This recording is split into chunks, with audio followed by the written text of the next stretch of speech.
آج کی اس ویڈیو میں ہم آپ کو چائنا میں پھیلنے والے وائرس کی تفصیلات بتانے جا رہے ہیں، جبکہ ویڈیو کے دوسرے حصے میں ہم آپ کو ایرانی جنرل قاسم سلیمانی کے جنازے میں ہوئی بھگدڑ کی تفصیلات بتانے والے ہیں۔ تو چلیے شروع کرتے ہیں۔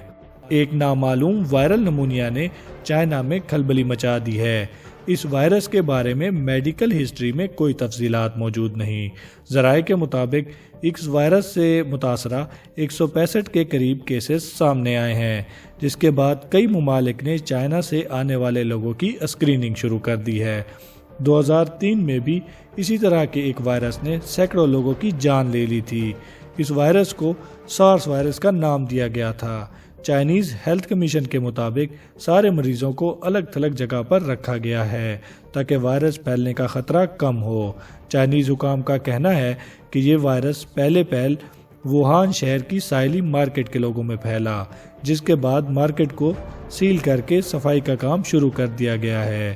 اسی وجہ سے اندازہ لگایا جا رہا ہے کہ شاید وائرس سمندری مخلوق سے انسانوں میں منتقل ہوا ہو۔ ورلڈ ہیلتھ آرگنائزیشن کے مطابق وہ اس معاملے پر نظر رکھے ہوئے ہیں اور کوشش کی جائے گی کہ وائرس دوسرے ملکوں میں نہ پھیلے۔ اب چلتے ہیں ویڈیو کے دوسرے حصے کی طرف۔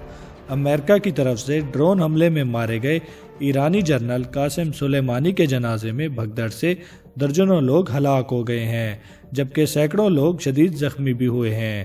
ایرانی حکام کے مطابق جنازے میں شرکت کے لیے 10 سے 15 لاکھ لوگ اکٹھے ہوئے تھے، جس کی وجہ سے جنازے کو لے جانے والی گاڑی بہت آہستہ چل رہی تھی۔ بہت سے لوگ گاڑی کے قریب جمع ہو گئے اور پھر اچانک بھگدڑ مچ گئی، جس کی وجہ سے 56 لوگ ہلاک اور 340 کے قریب لوگ زخمی ہوئے ہیں۔ اس واقعے کے بعد ایرانی حکام نے جنازے کی تدفین ملتوی کر دی ہے۔ یاد رہے کہ جنرل سلیمانی کو امریکی ڈرون نے عراق میں بغداد ایئرپورٹ سے نکلتے ہوئے نشانہ بنایا تھا۔ ایران امریکہ تنازع، چائنیز وائرس اور دوسری ملکی اور غیر ملکی خبروں کی اپڈیٹس کے لیے ہمارے چینل کو سبسکرائب کریں تاکہ آپ کو ہماری ہر آنے والی ویڈیو کا نوٹیفیکیشن ملتا رہے۔ شکریہ، اللہ حافظ۔